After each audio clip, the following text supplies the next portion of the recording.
Hey fellas, okay, I'm gonna try this one more time. I tried to do a video right before the game started earlier today, and it didn't go through. I don't know why my computer's having problems uploading these videos, but I was doing a little scenario, a summary of the semifinals here coming up, just giving the commissioners prognosis, diagnosis, whatever you want to call it, and anyway, let me run through it again, see if it'll go through. But in regards to the boys and the Eagles, definitely the Eagles have the strongest team probably left in the playoffs right now. They're running well.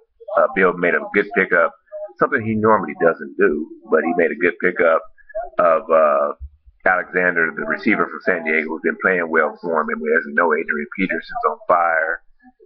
Drew Brees has been kind of struggling, but it's almost halftime now. He's having a good game today, but he had been struggling, and Marshawn Lynch has been playing well. So in order for me to probably have a chance in this game, I needed to have Brees maybe throw a touchdown or two to coast and offset what he may do if he had a big game, and then to contain Adrian Peterson. And right now, none of that's happened. So I'm in a bad way, but we'll see how the rest of the game plays out. But I definitely need Eli struggling again.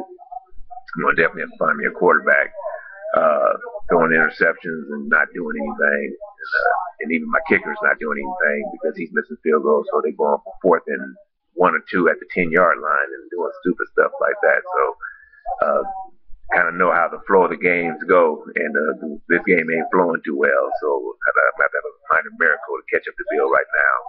But that was for our game. For the Bet Your Money and Clyde's game, the key to that game, Clyde had already jumped out 20-0 behind.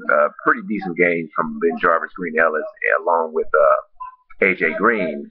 Didn't get any points out of Macklin on Philly, but at least got those 2 touchdowns and some yardage out of those other 2 players. So it's going to come down to Romo. Now, the problem that Clyde has is that if Romo has a big game and Dez Bryant, even though his finger is messed up, if he continues to play well and he's part of Romo's big game, it's going to offset those points going to Bet Your Money. And then it'll come down to Bet Your Money and Matthew Stafford having a big game from a Bet Your Money side.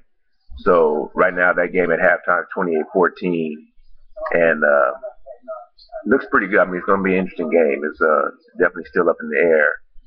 And Bet Your Money also needs to have Brandon Marshall's having a decent game so far, which is what he needed. Sean Green could be an X factor, and Ryan Matthews and C.J. Spiller. So if he can get some production out of maybe 1 or 2 of those guys, that'll put him in good shape. But Stafford's got a good matchup against Arizona. So if Stafford can come out and have a big game, that may be enough to get him past Clyde and into the championship.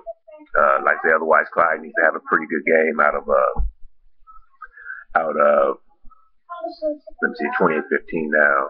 Yeah, Clyde needs to have a big game out of Romo, keep Bryant out of the mix, and then get something in the second half out of either Martellus Bennett. He's getting nothing out of his kicker. Ballard's got 1. So yeah, Clyde definitely needs to open up some room here with Tony Romo to stay in it. So right now that game is up in the air. Oh my goodness, Bill just went up 51-2. What had happened? Brees just threw a 3rd touchdown and still nothing to coasting. So not looking good for the boys, but I knew that was a long shot going in. But we'll see how the rest of the game goes. So anyway, that's about it for now, fellas, and I'll get back at you. Peace.